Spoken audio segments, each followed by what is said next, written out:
আল্লাহ রাব্বুল আলামিন হাকিম হয়ে বিচার করবে। সেই বিচারের যে যেরকম ইবাদত বন্দেগী করবে, আমল করবে, ঠিক সে সেই রকমই তার আজরান ফলাফল পাবে।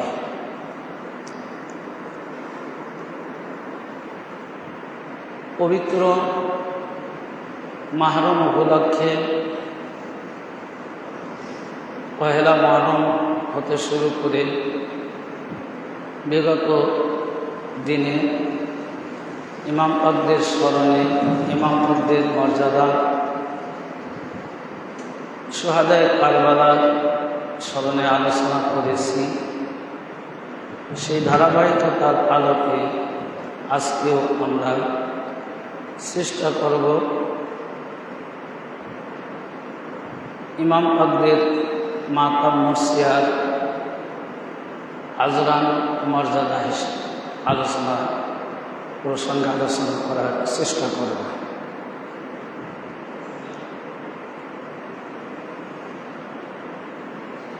নাহাপাকের মধ্যে ইমাম পাকদের স্মরণে মুহররম মাসের সেই 61 হিজরির 10ই মুহররমে যে হৃদয় বিদারক ঘটনা ঘটেছিল, সেই প্রসঙ্গে পীর মুর্শিদ পাক তিনি বলেন, ये माहे मुहर्रम तो कयामत से नहीं कम शाहकार मातम हम उम्मत अहमद पे है वाजिब के करेगम शाहकार मातम। অপর একটা লাইনে লিখছে, मोमिन वही है जिसको उल्फत हुसैन की काफिर हो ना मोहब्बत जिसको उल्फत हुसैन की। যারা মুমিন হবে, যারা প্রকৃত মুমিন মুসলমান, তাদের হৃদয়ে ইমাম হুসাইন আলাইহিস সালামের ভালোবাসা থাকবে। এর জন্য বলছে মুমিন ওহি হায় জিসকো উলফাত হুসাইন কি। আর কাফের, যারা কাফের হবে, অবিশ্বাস হবে, তাদের হৃদয়ের মধ্যে ইমাম পাকদের মহব্বত থাকবে না। তারপরে এই মাকাম পাকেই আরো একটা লাইন লিখছেন, বেহুব্বে আহলে বাইত ইবাদত হারাম হয় হাম পর তো ফরজা আইন উলফাত হুসাইন কি। যারা ইমাম পাকদেরকে মহব্বত করবে না, ভালোবাসা রাখবে না, আর এই প্রসঙ্গে যারা ইবাদত বন্দেগী করবে, বেহুব্বে আহলে বাইত ইবাদত হারাম হয়, যে আহলে বাইতের ইবাদত মহব্বত সারা এখানে হারাম করেছে, যে বেহুব্বে আহলে বাইত ইবাদত হারাম হয়, যে আহলে বাইতের মহব্বত ব্যতিরিকে মহব্বত ছাড়া যারা ইবাদত করাটাই হারাম বলেছেন পীর মুর্শিদ পাক। হাম পর তো ফরজা আইন এবং ফরজা আইন বলেছেন ইমাম হুসাইন আলাইহিস সালাম পাকের মহব্বত রাখাটা, যে হাম পর তো ফরজা আইন, হাম পর তো ফরজা আইন উলফাত হুসাইন কি, যে ইমাম হুসাইন আলাইহিস সালামের মহব্বতটা ফরজা আইন করেছে। আর প্রথম যে মাকাম পাকটা পড়লাম, যে হাম উম্মত হাম আহমদ পে হায়, হাম উম্মত পে আহমদ পে হায় ওয়াজিব কে করেগা, যে প্রত্যেকটা উম্মতি মুহাম্মদীর জন্য প্রত্যেকটা, এখানে বলা হয়েছে যে এ মাহে মুহররম তো কিয়ামত সে नहीं कम शाहकार मातम हम उम्मत पे अहमद पे है वाजिब के करेगम। এখানে নবীর উম্মত যারা হবে তাদের জন্য ইমাম হুসাইন আলাইহিস সালাম পাকের স্মরণে মাতম করা মুসিয়া করা ওয়াজিব, এটা পীর মুর্শিদ পাক তার লেখার মাধ্যমে বর্ণনা করেন। হাম উম্মত পে আহমদ হয় এ ওয়াজিব কে করেগা, যে উম্মতি মুহাম্মদের জন্য ইমাম হুসাইনের ভালোবাসাটা, কান্না করাটা, গাম করাটা ওয়াজিব হয়। গাম মানে কাঁদা, মাতম মানে ক্রন্দন করা। তো এই কারণে যে রোজ মাহশারের দিন হিসাব হবে একটা, সেটা হলো ইমাম পাকের মহব্বত কার হৃদয়ের মধ্যে আছে আর কার মধ্যে নেই। যে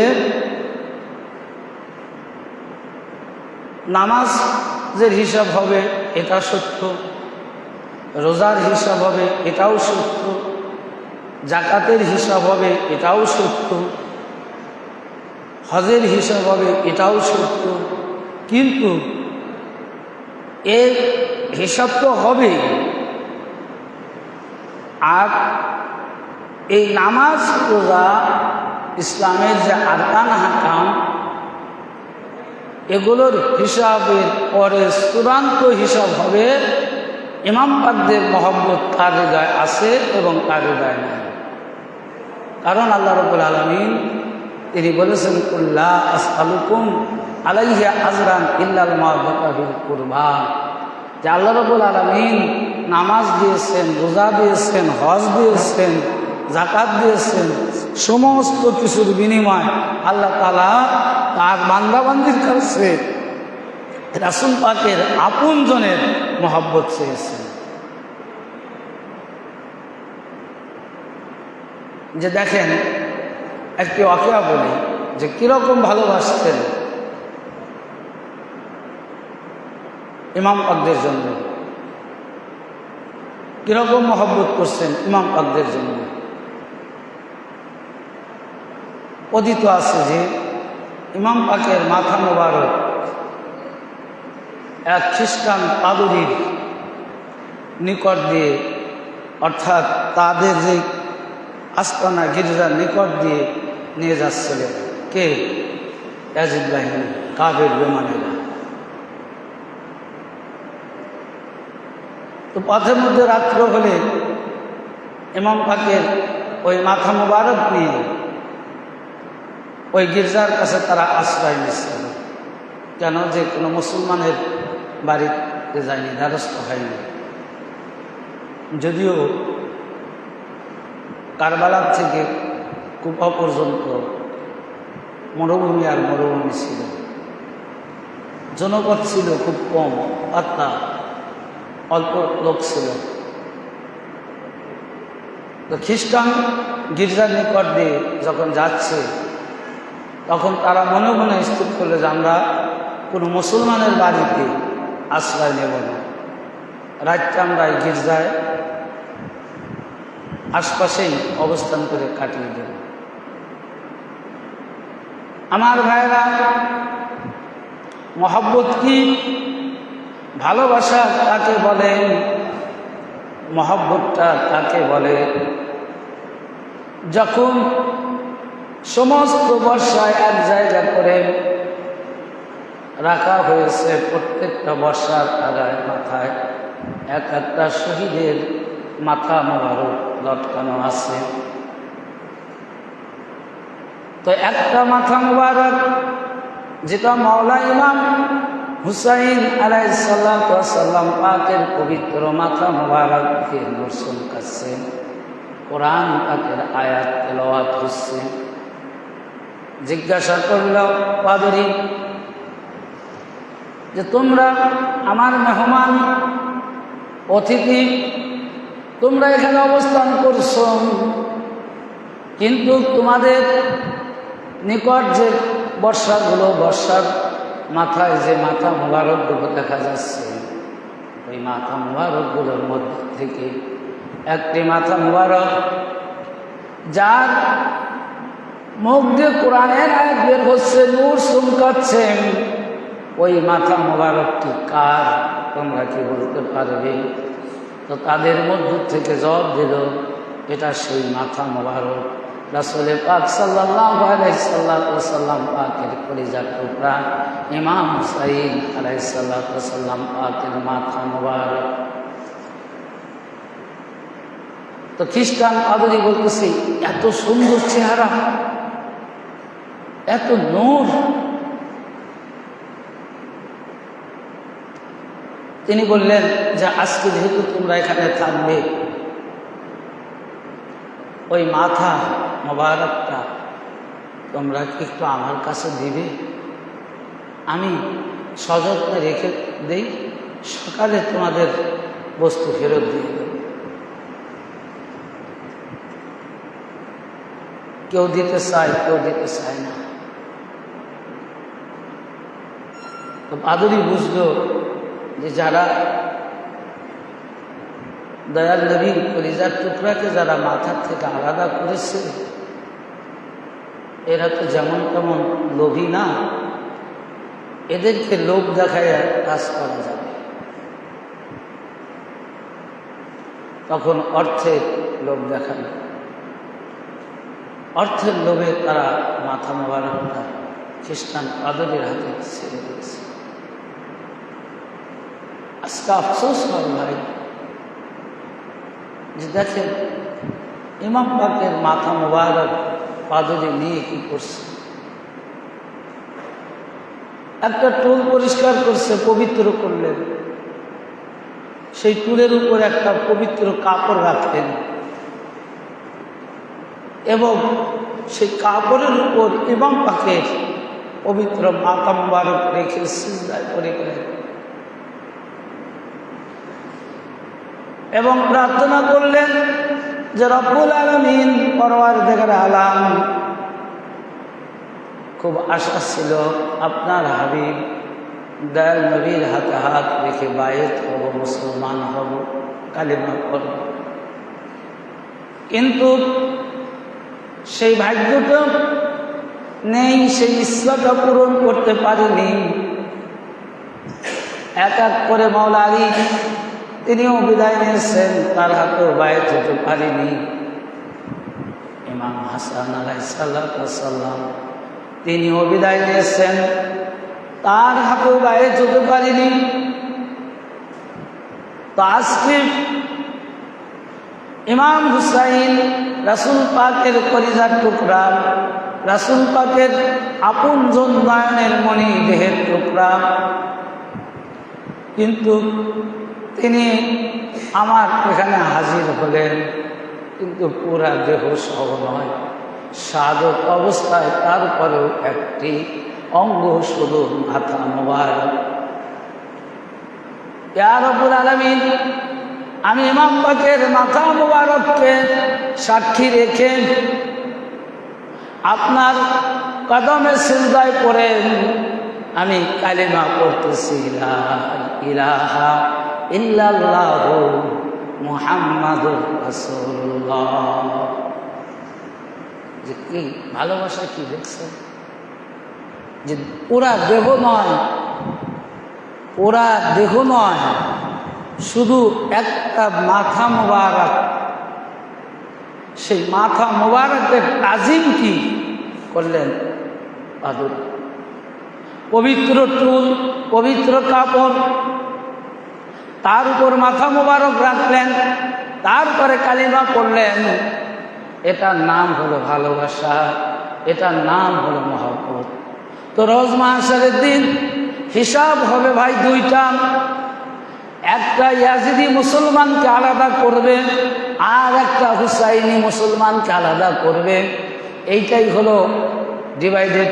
এই আলাদা করণের জন্য হিসাব হবে দুইটা, মানে একটা বস্তু ইমাম পাককে নিয়ে, কার হৃদয়ের মধ্যে ইমাম পাকের ভালোবাসা আছে আর কার হৃদয়ের মধ্যে ইমাম পাকের মহব্বত নাই, এই বস্তুটাই আল্লাহ রাব্বুল আলামিন রোজ মাহশারের দিন দেখবেন, জানতে চাইবেন যে ইমাম পাকদের ভালোবাসা।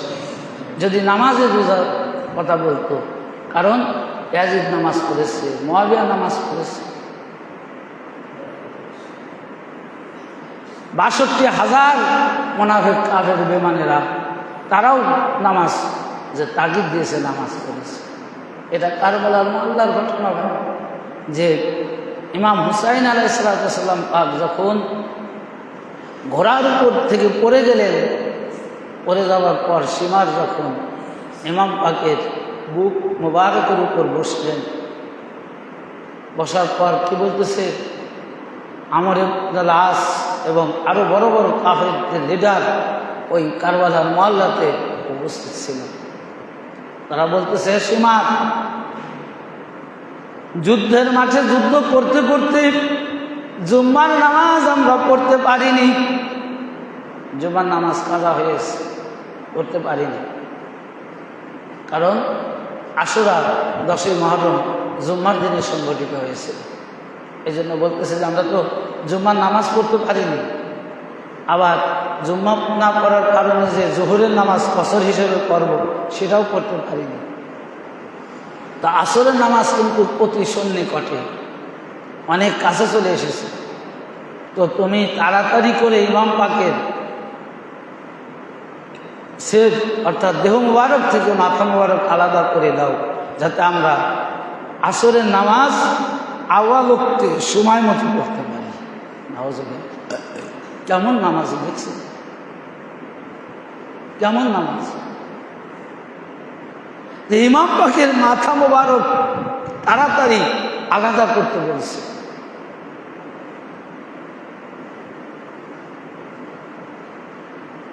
কোরআন পাকের মধ্যে এই নামাজি সম্পর্কে আল্লাহ তাআলা বলেন, ফাওয়াইলুল লিল মুসাল্লিন আল্লাযিনা হুম আন সালাতিহিম সাহুন। দুর্ভোগ ওই নামাজের জন্য যে লৌকিকতার নামাজ পড়ে, লোক দেখানো নামাজ। আমার ভাইরা, রাসূল পাক তিনি বললেন, যখন ইমাম পাকের ঘটনা, তো সাহাবীরা প্রশ্ন করলে, ইয়া রাসূলুল্লাহ, ইয়া হাবিবাল্লাহ, হুজুর, ইমাম পাককে শহীদ করবে মুসলমানদের মধ্য থেকে একদল বাগী হবে, তারা মানে তারা কালেমা করবে আপনার কাছে এসে, কালিমা পড়ার পরে তারা বাগী হয়ে যাবে। রাসূল পাক এর হাদিস দেখেন যে তারা পথভ্রষ্ট হয়ে যাবে, আর সেই দল ইমাম পাককে শহীদ করবে। অর্থাৎ কি, ইমাম পাককে শহীদ করার জন্য তারা কালিমা ছেড়ে দিবে, নামাজ ছেড়ে দিবে, কিন্তু কর্মগুলো ধরে রাখবে। তখন রাসূল পাক বললেন যে হ্যাঁ, যে দল ইসলাম ত্যাগ করবে বাগী হয়ে যাবে, কিন্তু তাদের আমলগুলো হবে তোমাদের আমলের তুলনায় অনেক অনেক সুন্দর, মানে ভালো দেখা যাবে, খুব সুন্দরভাবে তারা আমল করবে। জুব্বা পরবে, টুপি পরবে, পাগড়ি পরবে, সুন্দরভাবে নামাজের আরকান আহকাম আদায় করে তারা নামাজও করবে, কিন্তু আফসোস হবে তাদের নামাজের মধ্যে ইমাম পাকদের মহব্বতে দরুদ শরীফ পাঠ করবে, ওই দরুদটা শুধু মুখ দিয়ে পড়বে, অন্তরে থাকবে না। যদি অন্তরে ভালোবাসা থাকতো তাহলে কার ইমাম পাকদের এত নির্যাতন কষ্ট দিতে পারত? শহীদ করা তো দূরের কথা, ফুরাত নদী প্রত্যেকটা মাখলুকাতের জন্য অবাধ খোলা। যে নদীকে সৃষ্টি করছে, যে নদী সৃষ্টি হয়েছে ইমাম পাকের ওসিলায়, রাসূল পাকের ওসিলায় ওই ফুরাত নদী তৈরি। তো সেই নদী পানি যার ওসিলায় নদী তৈরি, আর সেই ওই পানি পান করছে না, করতে দেয়নি। তো ভালোবাসা থাকলে এটা পারত? কখনো পারত না। মহব্বত ছিল না বিদায় পারছে। এই জন্য যে তাদের পুরা ডিসক্রিপশন বর্ণনা হুজুর পাক দিয়ে দিয়েছেন। গনিমতের মাল যখন বন্টন করে তখন, অর্থাৎ রাসূল পাক সাল্লাল্লাহু আলাইহি সাল্লামের দরবারে যখন হুজুর পাক গনিমতের মাল বন্টন করছিলেন, এ ঘটনাটা অনেকেই জানেন, আমিও অনেকবার বলেছি যে যখন গনিমতের মাল বন্টন করছিল তখন এক ব্যক্তি অর্থাৎ তার জুব্বা ছিল টাকনুর নিচে আর সালোয়ার ছিল টাকনুর উপরে, মাথায় পাগড়ি ছিল, টুপি ছিল, নামাজ পড়তে পড়তে ঘটকা বাজিয়ে ফেলেছিল, কপালে দাগ চিহ্ন করে ফেলেছিল। তো ওই ব্যক্তি রাসূল পাককে ইনসাফ শিখাতে গিয়েছে। রাসূল পাক গনিমতের মাল ভাগ করছে, দেন কেউ কোনো কথা বলছে না, সবাই চুপচাপ নিয়ে যাচ্ছে, যার যেরকম দিচ্ছে সে খুশি।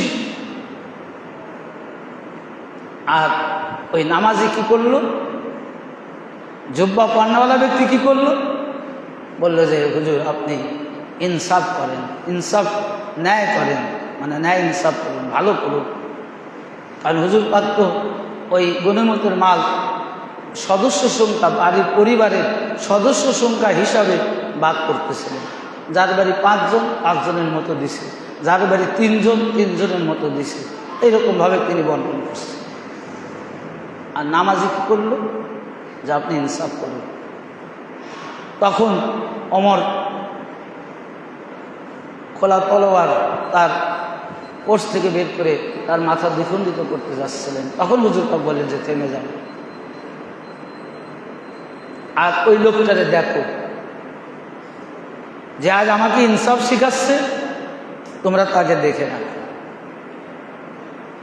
কি দেখবে, যে এইরকমই ব্যক্তি হবে কিয়ামত পর্যন্ত, এর নসল থেকে, এর বংশ থেকে কিয়ামত পর্যন্ত এইরকম বের হবে।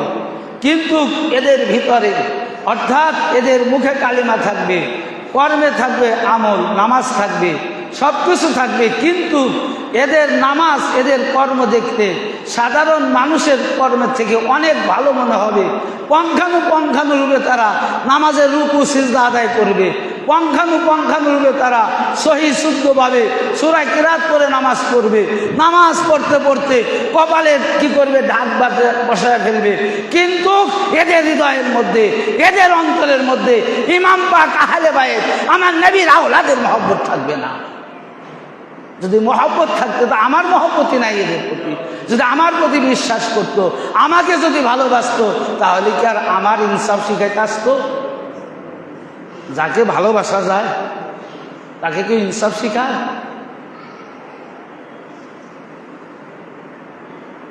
এইটুকু বলতেন যে হুজুর আপনার যেটা মর্জি সেটা করুন। এখনো সেই সিস্টেম রয়েছে আমাদের দরবার পাকে। অনেকে অনেক কিছু চায়, হুজুর পাক হয়তো কারোর জন্য দোয়া করেন, কারোর জন্য করেন না। তখন কি বলে, যা আপনার মর্জি, সেইটা বলুন। এই কারণে নামাজের হিসাব চাইনে মুআবিয়া, আবু সুফিয়ান, এরাও নামাজ পড়ছে মুসলমানে হওয়ার পরে। ইমাম হুসাইন এরা সেখান যারা মহব্বত ছাড়া তারাও নামাজ পড়েছে। তো নামাজের হিসাব করলেও তারাও নামাজ পড়ছে, নামাজের আজরান পেয়ে যাবে।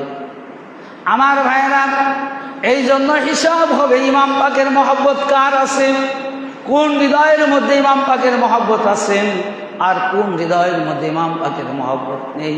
এই দুইটা দল আল্লাহ রব্বুল আলামিন রোজ মাহশরের দিন আলাদা করবে। যে ঘটনাটা বললাম, খ্রিস্টান পাদরি নামাজ কালেমা পড়েনি, জীবনে এক ওয়াক্ত নামাজ পড়েনি, অন্য ধর্মের বাসিন্দা, অন্য ধর্মের অনুসারী থেকে সেই ধর্মের কাজ করেছে, কিন্তু ইমাম পাকের মাথা মুবারকের কাছে যেদিন আত্মসমর্পণ করেন, ইমাম পাকের ভালোবাসা হৃদয়টাকে উজাড় করে দিয়েছে, সেই দিন থেকে সে খাঁটি মুসলমান মুমিন হয়ে গেছে। ওই ব্যক্তির কিভাবে নামাজের হিসাব নিবেন? ওর নামাজের হিসাব লাগবে না, রোজার হিসাব লাগবে না, কোনো কিছুই লাগবে না। ওর হৃদয়ের মধ্যে শুধু ইমাম পাকের ভালোবাসা থাকার কারণে তার দুনিয়ার সকল প্রকারের পাপ আল্লাহ রাব্বুল আলামিন মাফ করে দিয়েছে। ইহুদিরা, খ্রিস্টানরা, হিন্দুরা তারা ইমাম পাকের শ্রদ্ধা করছে। রামাজি ইমামবাড়া শরীফ হিন্দুস্থানে তৈরি, রামাজি ইমামবাড়ার নাম। রাম ওদের একটা দেবতার নাম রাম না, ওই রামের নামকরণ অনুসারে ইমাম পাকের ইমামবাড়া শরীফের নাম রামাজি ইমামবাড়া রেখেছে। শুধুমাত্র ইমাম পাকের ওসিলায়, ইমাম পাকের ওসিলা ওই এলাকা থেকে একটা মহামারী প্রতি বৎসরে আসত, দুর্ভিক্ষ প্রতি বৎসরে হতো, হয় কলেরা, নয় টাইফয়েড, নয় বসন্ত, এরকম মহামারী আসত। তখন ওই দেশের ওই জায়গার যে হিন্দু পণ্ডিত সে বলছিল যে আমাদের এই বিপদ থেকে যদি আমরা মুক্ত পাওয়া যাই তাহলে আমরা এখানে একটা ইমাম হুসাইনের স্মরণে একটা বাসস্থান, আস্তানা তৈরি করব, ইমামবাড়া তৈরি করব। তো তারপরের বছর আর হয়নি, তখন ওই জায়গায় একটা ইমামবাড়া তৈরি করলো। সেই ইমামবাড়ার নাম হলো রামাজি ইমামবাড়া। তাহলে দেখেন হিন্দুদের কি বিশ্বাস যে ইমাম হুসাইন কি জিনিস। ইমাম হুসাইন মুসিবতের কাণ্ডারি, ইমাম হুসাইন ধর্মের কাণ্ডারি, ইমাম হুসাইন ইসলামের মূল ভিত্তি। ইমাম হুসাইন শুধু মুসলমানের জন্য কাণ্ডারি না, কুল কায়নাত 18,000 মাখলুকাতের কাণ্ডারি হলো ইমাম হুসাইন। তো হিন্দুরা ইমাম হুসাইনকে চিনলো, চিনার কারণে অর্থাৎ বিপদ থেকে মুক্তি পাওয়ার কারণে রামাজি জায়গা নামক ইমামবাড়া তৈরি করে ফেলছে। সেখানে এখনো মুসলমান, হিন্দু সব ধর্মের লোক ওই ইমামবাড়া জিয়ারত করে। এই জন্য একজন হিন্দু ভারতের বলেছে যে তোমরা কেমন মুসলমান, তোমরা তো কালেমা পড়ে গরু খাওয়ার জন্য মুসলমান হয়েছো, আর আমরা গরু খাইতে না পারি। আমরা পাক্কা, আমাদের ভিতরে ইমাম পাকের ভালোবাসা রয়েছে, পাক্কা মহব্বত রয়েছে, অর্থাৎ তোমাদের চেয়ে আমরা উত্তম। কারণ তোমরা নামাজ পড়ছো, ইমাম পাকের শহীদও করেছো, তোমরা নামাজের মধ্যে তাসবিহ করেছো, ইমাম পাকের প্রতি দুরূদ পড়েছো, আর নামাজ থেকে বের হয়ে ইমাম পাকের শাহাদতের জন্য পাওয়ারলি অর্ডার দিয়েছো যে নামাজ কাজা করা যাবে না, তার আগেই ইমাম পাকের শহীদের কাজ শেষ করতে হবে। তোমরা কেমন নামাজি তালি, নামাজি কি দেখছো যে জুম্মার নামাজ কাজা হয়ে গেছে, আসরের নামাজ কাজা করা যাবে না। ফাওয়াইলুল লিল মুসাল্লিন আল্লাযিনা হুম আন সালাতিহিম সাহুন। এই আয়াতটা তাদের জন্য, সকল নামাজির জন্য নয়। নামাজ তো কি, নামাজ হচ্ছে মুসলমানের মূল ইবাদত, আফজালকৃত ইবাদত, সর্বশ্রেষ্ঠ ইবাদত নামাজ। আর এই সর্বশ্রেষ্ঠ ইবাদতটাই হয়েছে শুধু আহলে বায়েত পাকের জিকির ওই নামাজের মধ্যে আছে। যদি ওনাদের জিকির না থাকতো, তাজকিরা না থাকতো, তাহলে হতো না। কারণ আল্লাহ নিজেই তো ওনাদের প্রতি দরুদ পাঠ করছেন, ইন্নাল্লাহা ওয়া মালাইকাতাহু ইউসাল্লুনা আলান নবী। আয়াতকে আপনারা, তারা চোখে দেখে না, সাধারণ মানুষ চোখে না দেখতে পারে, অর্থ না জানতে পারে। যারা মাওলানা হয়েছে, যারা পড়ে শিক্ষিত, ডিগ্রি নিয়েছে, তারা কি এর অর্থ জানে না? তারা কি তাফসীর জানে না? কুল্লা আসআলুকুম আলাইহি আজরান ইল্লাল মাওয়াদ্দাতা ফিল কুরবা, এর ব্যাখ্যা জানে না?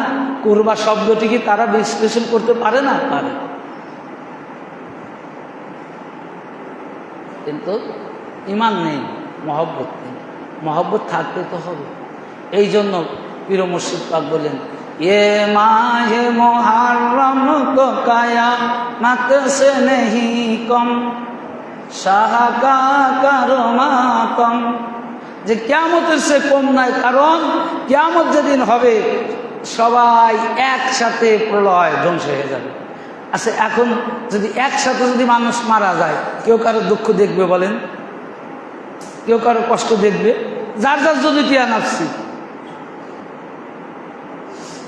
আর মহরম মাস, 10ই মহরমে ছেলের সামনে বাবা শহীদ, বাবার সামনে ছেলে শহীদ, ভাতিজার সামনে চাচা, চাচার সামনে ভাতিজা শহীদ, ভাগ্নের সামনে মামু শহীদ, মামুর সামনে ভাগ্নে শহীদ। এইরকম আপনজন এক একজনের সামনে এক একজন শাহাদত লাভ করেছে। অর্থাৎ প্রত্যেকের শহীদ এক একজন আর এক একজনকে দেখেছে। তো একজনের শহীদ দেখাটা কত বড় নির্মম হতে পারে, কত বড় কষ্ট, কত বড় হৃদয় বিদারক হতে পারে, যিনি ওই ঘটনা দেখছে তিনি বুঝতে পারবেন। যার কারণে পীর মুর্শিদ পাক করলেন যে কিয়ামতটা একসাথে হয়ে যাবে, কেউ কারো দুঃখ দেখবে না, কেউ কারো কষ্ট দেখবে না, কেউ কারো হালাত জানবে না। কিন্তু কারবালার মহল্লাতে একজনের দুঃখ একজন দেখেছে, একজনের কষ্ট আরেকজন দেখেছে, যার কারণে কারবালার মহল্লাটা অর্থাৎ মুহররম মাসটা কিয়ামতের চেয়েও ভয়াবহ। যে এই মাহে মুহররম তো কিয়ামত সে নেই কম, যে এটা কিয়ামতের চেয়ে কম নয়, বরং কিয়ামতের চেয়ে বেশি ভয়াবহ। কারণ ছেলের সামনে বাপ শহীদ, বোনের সামনে ভাই শহীদ। আর কিয়ামত তো কেউ কারো কষ্ট দুঃখ দেখবেই না, তাহলে ওটা কে দুঃখ করবে, কে কষ্ট করবে? এই জন্য ভাই অনুরোধ করো, ভাই যার যার আমল, যে যেরকম আমল করবে সে সেরকম আজরান পাবে, এটা সত্য। কবর আপনার, আমল আপনার, কবর আমার, আমল আমার। আমি ভালো কাজ করলে ভালো আজরান পাবো, আপনি ভালো কাজ করলে ভালো আজরান পাবেন। তো নামাজ যেহেতু পড়ছেন, সব কিছুই ইবাদত বন্দিগি যতটুকু আমরা করছি, আকীদাত আমাদের ঠিক করা দরকার আছে কিনা? আছে। এই জন্য বেহুব্বে আহলে বাইত ইবাদত হারাম হয়, হাম পর তো ফরজা আইনুজ ভাতসাইন কি, যে আহলে বাইতের ভালোবাসা ছাড়া কোনো ইবাদত কবুল হবে না ভাই, হবে না।